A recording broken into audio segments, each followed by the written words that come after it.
हरिद्वार के लक्सर पहुंचे मुख्यमंत्री पुष्कर सिंह धामी। बाढ़ प्रभावित क्षेत्रों का किया दौरा, ग्रामीणों से बातचीत कर सुनी उनकी समस्याएं, हर संभव मदद का दिया भरोसा।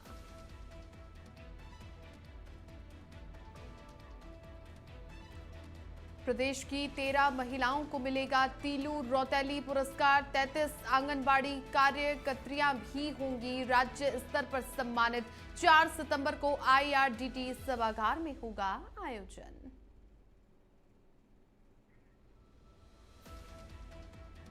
नैनीताल के चुकुम गांव में आफत बनकर टूटी कोसी नदी। तेज बहाव में 2 मकान और एक गौशाला बहे। बारिश के कारण जल स्तर 40,000 क्यूसेक से भी अधिक।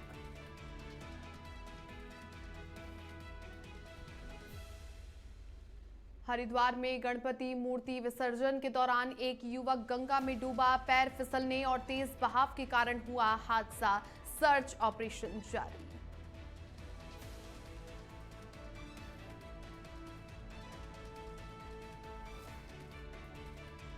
नमस्कार, वंदे भारतम इंडिया अहेड देख रहे हैं आप और आपके साथ हूं मैं छवि फागना। बुलेटिन की शुरुआत करते हैं। उत्तराखंड में लगातार हो रही बारिश से हरिद्वार जिले के लक्सर क्षेत्र में बाढ़ ने किसानों और ग्रामीणों की मुश्किलें बढ़ा दी है। गंगदासपुर, महाराजपुर समेत कई गांवों में पानी खेतों और घरों तक घुस गया, जिसने खेती को नुकसान भी पहुंचा है। इस गंभीर स्थिति को देखते हुए मुख्यमंत्री पुष्कर सिंह धामी लक्सर पहुंचे और बाढ़ प्रभावित क्षेत्रों का उन्होंने दौरा किया। उन्होंने साथ ही ग्रामीणों से बातचीत करके उनकी समस्याएं सुनी और हर संभव मदद का भरोसा दिया। मुख्यमंत्री ने कहा कि सरकार राहत सामग्री और अन्य सहायता उपलब्ध करवा करके प्रभावित परिवारों के साथ खड़ी है। उनके साथ पूर्व विधायक संजय गुप्ता, रुड़की विधायक प्रदीप बत्रा और कई स्थानीय जनप्रतिनिधि मौजूद रहे। लक्सर मुख्यमंत्री पुष्कर सिंह धामी पहुंचे और ऐसे में बाढ़ प्रभावित जो क्षेत्र हैं इनका दौरा मुख्यमंत्री ने किया। साथ ही ग्रामीणों से भी बातचीत करी सीएम ने और उनकी समस्याएं भी सुनी और साथ ही ग्रामीणों की हर संभव मदद का भी भरोसा मुख्यमंत्री पुष्कर सिंह धामी ने दिया। उत्तराखंड में जिस प्रकार से लगातार बारिश हो रही है और इस बारिश से हरिद्वार जिले के लक्सर क्षेत्र में बाढ़ जैसी स्थिति उत्पन्न हो गई है और ऐसे में बाढ़ ने किसानों और ग्रामीणों की मुश्किलें हैं उन्हें और भी ज्यादा बढ़ा दिया है।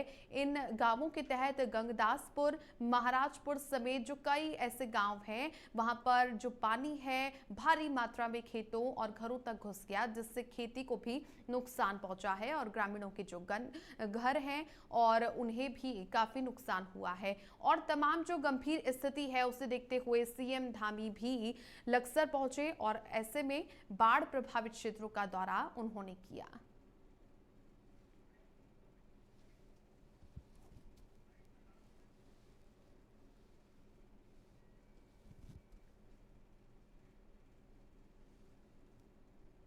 लक्सर के सीमांत क्षेत्र में यहाँ पर काफ़ी जल भराव हुआ था और लोगों के घरों में भी पानी गया है। वहाँ पर आने जाने में भी लोगों को परेशानी हो रही है। तो ऐसे समय में मैं स्वयं वहाँ जाकर लोगों से मिला हूँ और जो ज़रूरी सामान है या वहाँ जो लोगों की मांग है उस पर हम काम करेंगे। सभी आपदा प्रभावितों के साथ हम लोग हैं। ऐसे समय में हमारे बच्चों का स्कूल जाना आना ये भी आगे चलकर सुचारू रूप से हो, उसके लिए मैंने वहाँ पर कहा है कि निकट भविष्य में सड़क ऊंची बनाई जाएगी और साथ ही हर वर्ष इस प्रकार की समस्या विस्थापन इत्यादि के लोगों ने कहा है, उसके लिए भी कहा है कि रुड़की से मेरे सहयोगी तनवीर अली जुड़ चुके हैं। तनवीर, लक्सर मुख्यमंत्री पहुंचे हैं, बाढ़ प्रभावित जो क्षेत्र हैं इनका दौरा भी सीएम ने किया, ग्रामीणों से क्या बातचीत की सीएम ने? जी मैं बता दूं आपको कि लगातार जैसे उत्तराखंड के पहाड़ों में बारिश हो रही है, उसी के चलते मैदानी जो इलाके हैं उनमें बाढ़ की स्थिति बनी हुई है। मैं बता दूं आपको कि जितने भी बाढ़ प्रभावित क्षेत्र हैं उनका कल दौरा करने के लिए हरिद्वार पहुंचे थे लक्सर में सीएम धामी। क्योंकि मैं बता दूं आपको जो गंगा के ये क्षेत्र हैं वो लक्सर ही क्षेत्र में पड़ते हैं और उसी क्षेत्र में ही कल मुख्यमंत्री ने बाढ़ग्रस्त दौरों का जो क्षेत्र है उनका दौरा किया है और जितने भी क्षेत्र हैं जैसे गंगा दासपुर और महाराजपुर, जो सबसे ज्यादा प्रभावित क्षेत्र हैं, उनमें कल ट्रैक्टर से उन्होंने दौरा किया है और जितने भी प्रभावित क्षेत्र के ग्रामीण हैं या किसान हैं उनसे मुलाकात की है और मामले की गंभीरता उन्होंने दौरे के बाद देखी कि किस तरीके के वहाँ हालात हैं और कौन कौन लोग वहाँ पर प्रभावित हुए हैं। उसको जायजा लेने के बाद मुख्यमंत्री के साथ जो सरकारी अमला था, जब ही मुख्यमंत्री ने जितने भी आलाधिकारी मौके पर थे सभी को निर्देशित कर दिया गया है कि जिस तरीके की भी हर संभव मदद यहाँ पर किसानों की या ग्रामीणों की की जाए और जिस तरीके के भी हालात है उनको नियंत्रण में लाया जाए और जो बाढ़ग्रस्त क्षेत्र हैं जल्द से जल्द उनमें सहायता उपलब्ध कराई जाए। जी तनवीर, हालात बहुत ज्यादा खराब है, स्थिति भी काफी दयनीय है। ऐसे में कितने घरों को नुकसान पहुंचा है और बात खेती की करें तो कितने किसान यहां पर प्रभावित हुए हैं बाढ़ से? जी मैं बता दूं आपको कि जैसे मैंने बताया कि जो उत्तराखंड है वो पूरा उत्तराखंड के जितने भी जिले हैं वो आपदा प्रभावित क्षेत्र हैं और जितने भी पहाड़ों पर बारिश हो रही है वो लगातार मैदानी इलाकों में आ रही है। जिसमें हम बात करें, गंगा लगातार जो खतरे के निशान से ऊपर बह रही है हरिद्वार में और जो ये लखतर क्षेत्र है ये गंगा इन्हीं इलाकों से होती हुई गुजरती है, जिससे लगातार जो इन्हीं तटीय क्षेत्रों पर लखतर हो या कानपुर हो या जितने भी आसपास के उनके ग्रामीण क्षेत्र हैं उनकी जो खेती है वो इन्हीं इलाकों में पड़ती है, जिसका दौरा करने के लिए लगातार मुख्यमंत्री हो या आलाधिकारी उनके निर्देश पर वहां पहुंच रहे हैं। तो कल इस दौरे को लेकर भी वहां पहुंचे थे और जो फसलों का नुकसान हुआ है या जो घरों का नुकसान हुआ है स्थानीय लोगों का और किसानों का, क्योंकि इस बेल्ट में ज्यादा किसान ही रहते हैं और खेती वाला इलाका है, तो जो पूरा मुख्यमंत्री ने कल दौरा करके जायजा लिया है। जिन जिन क्षेत्रों में वो जा सकते थे वहां पर उन्होंने स्थिति को देखा है और जहां और स्थिति खराब है वहां भी अधिकारियों को निर्देशित किया है कि किसानों की जो फसलों का नुकसान हुआ है या घरों का नुकसान हुआ है उनका आकलन करें और जल्द से जल्द रिपोर्ट पेश कर उनको सहायता मुहैया कराएं। जी आगामी दिनों में मौसम विभाग की ओर से बारिश को लेकर क्या अपडेट सामने आया है तनवीर? जी अभी मैं बता दूं कि लगातार ही जिलों में स्कूल बंद हैं, लगातार ही रेड अलर्ट या ऑरेंज अलर्ट या येलो अलर्ट की जो चेतावनी मौसम विभाग द्वारा दी जा रही है। अभी भी कई जिलों में जो बता दूं जो उत्तराखंड के 13 जनपद हैं उनमें कई जगह स्कूल बंद हैं और लगातार अलर्ट जारी किया जा रहा है मौसम विभाग द्वारा।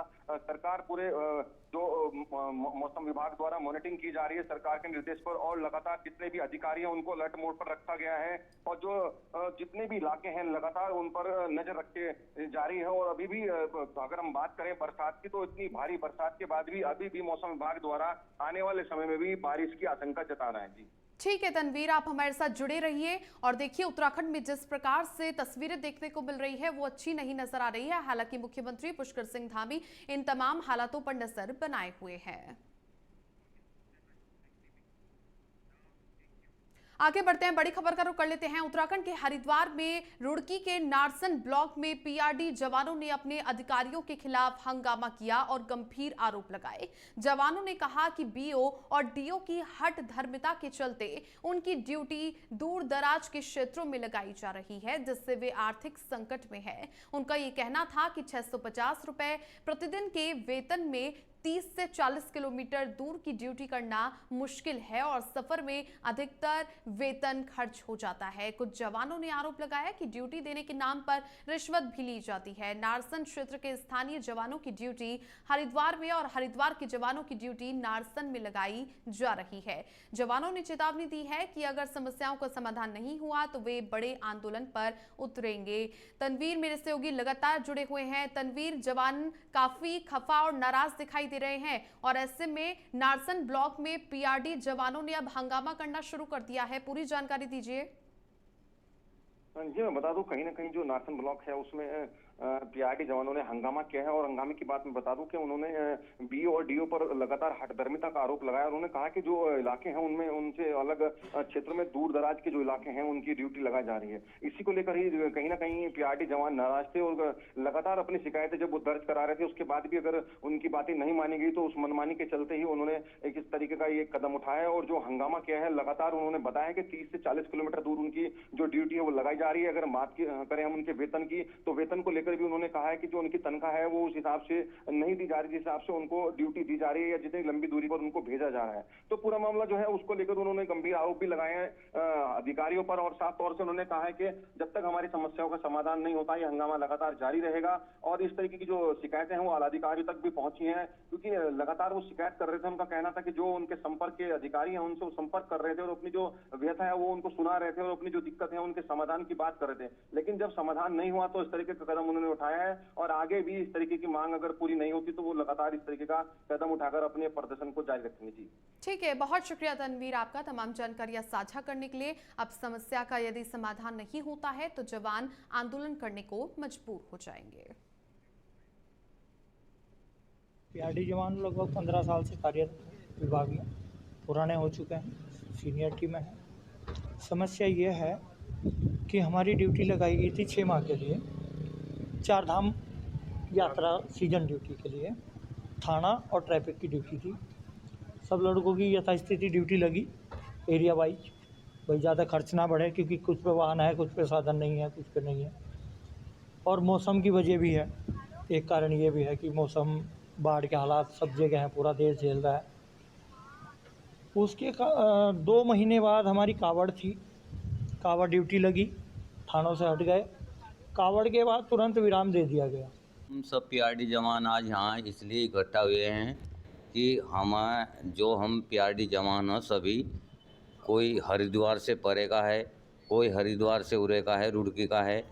अगर हम रुड़की के तो हमारी ड्यूटी हरिद्वार से परे लगाई जा रही है, और अगर हरिद्वार का है कोई, उसकी ड्यूटी मंगलोर लगाई जा रही है। हमें कुल 650 रुपये मिलते हैं। 650 रुपये में हम अपनी रोजी रोटी चलाऊँ या बच्चों को पालूँ या गाड़ी में तेल या किराए खर्चे तो जाऊँ, वहाँ तक इतनी दूर ड्यूटी पर कैसे कर सकते हैं। देहरादून में 4 सितंबर को IRDT सभागार में आयोजित होने वाले इस समारोह में राज्य भर की 13 महिलाओं को तीलू रौतेली पुरस्कार से सम्मानित किया जाएगा। इसके साथ ही 33 आंगनबाड़ी कार्यकर्तियों को भी राज्य स्तरीय पुरस्कार दिया जाएगा। महिला सशक्तिकरण एवं बाल विकास मंत्री रेखा आर्या ने बताया कि ये सम्मान महिलाओं और आंगनबाड़ी कार्यकर्तियों के योगदान को सराहने के लिए दिया जा रहा है।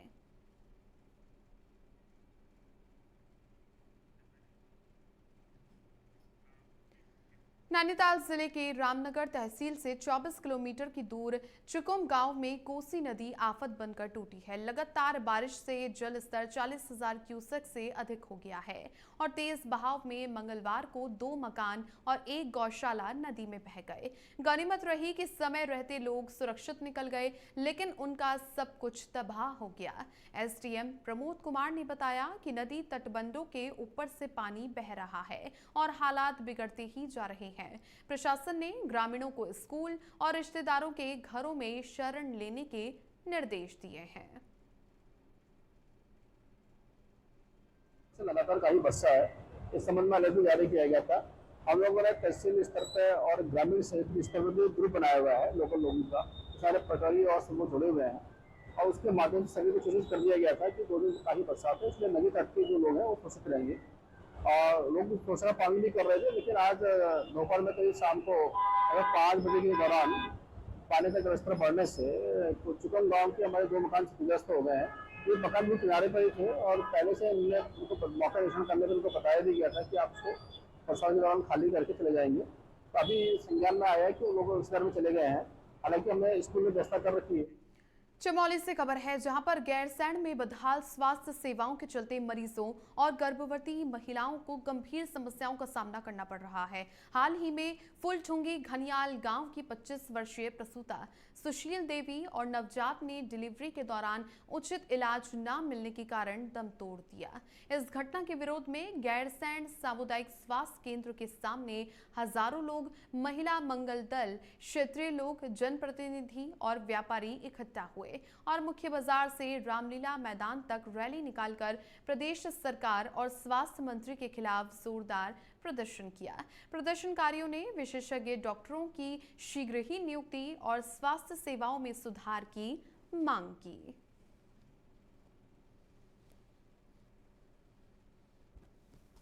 एक मांग थी गैरसैंण क्षेत्र की, गैरसैंण प्रॉपर की हमेशा अवहेलना होती। आप चाहे यहाँ कोई भी मुद्दे देखिए, सड़कों के देखिए, स्वास्थ्य के देखिए, शिक्षा के देखिए, बहुत हालत खराब है। अब इस समय एक फैसला लिया गया, जब परसों यहाँ पर हमारी एक बहन प्रसव के दौरान स्वर्गवास हो गई, उनका बच्चा भी नहीं रहा, तो वो तो एक हमको एक ताकत दे गई, वो बहन खुद बलिदान दे गई, अपना हमको ताकत दे गई कि हम लोग वास्तव में गैरसैंण के बारे में कुछ सोचें, कुछ बातचीत करें। जिस प्रकार से हमारी जो बहन थी गर्भवती सुशीला देवी, उसके साथ जो गैरसैंण अस्पताल में जो उसकी मृत्यु हुई है और उसके जो शिशु की मृत्यु हुई है, उसके खिलाफ आज हम न्यायिक जांच और मजिस्ट्रेट जांच को लेकर और अन्य जो हमारी चिकित्सकों की यहाँ पर नियुक्ति होनी थी, विशेषज्ञ चिकित्सकों की, उसको लेकर हमने तहसील घेराव कार्यक्रम रखा था।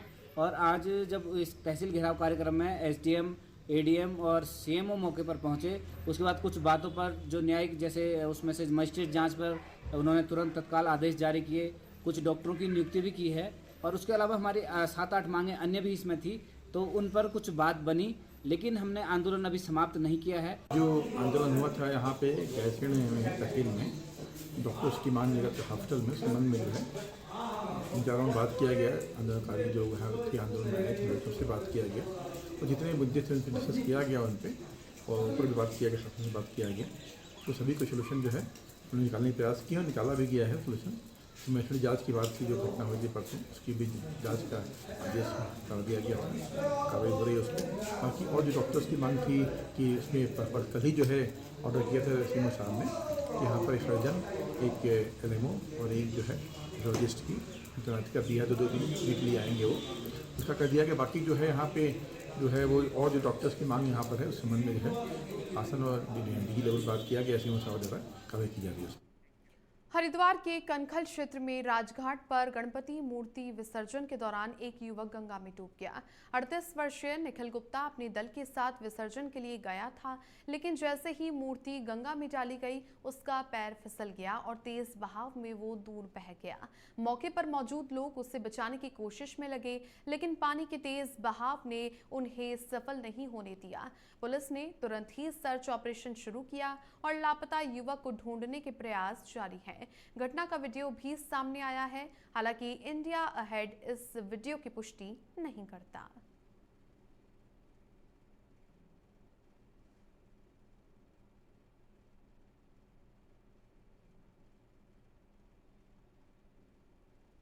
इन्होंने एक ईश्वर करके एक ऐप बनाया जिसमें सारी पूजन सामग्री को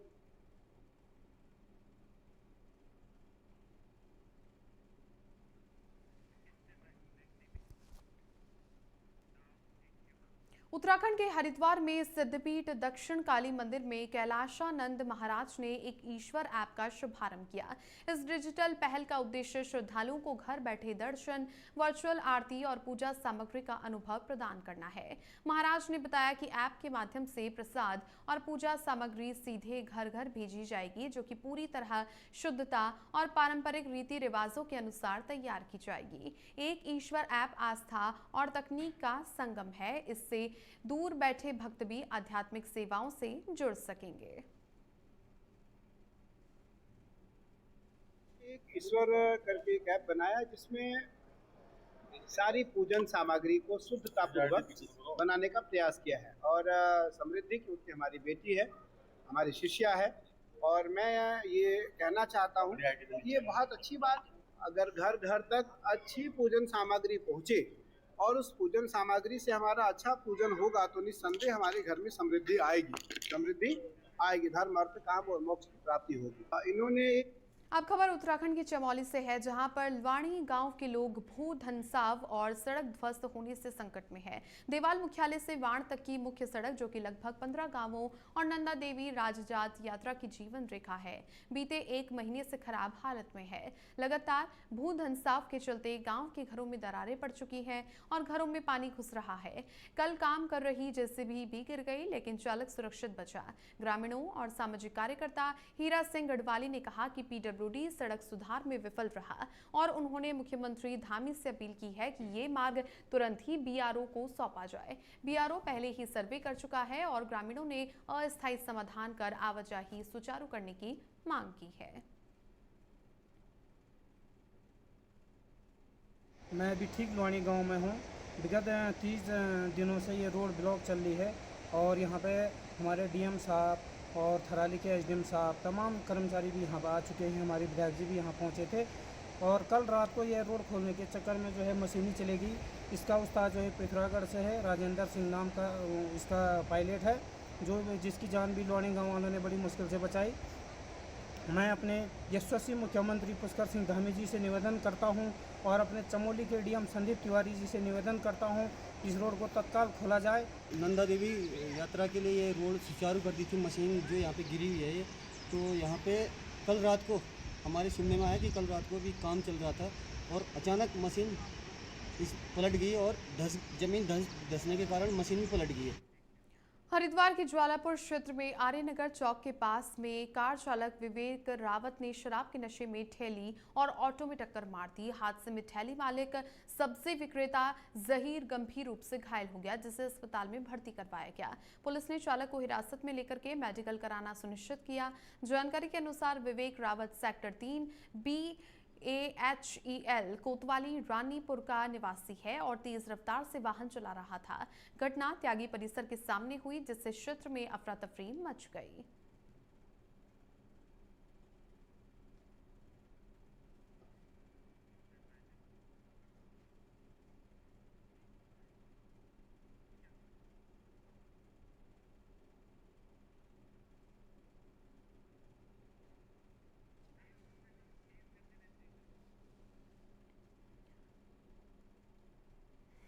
तो देखिए, जिस प्रकार से हरिद्वार के ज्वालापुर क्षेत्र में आर्यनगर चौक के पास में कार चालक विवेक रावत ने शराब के नशे में एक ठेली और ऑटो में टक्कर मार दी और हादसा इतना जबरदस्त था कि इस हादसे में ठेली मालिक सब्जी विक्रेता जहीर गंभीर रूप से घायल हो गया और जिसके बाद में घायल को अस्पताल में भर्ती करवाया गया।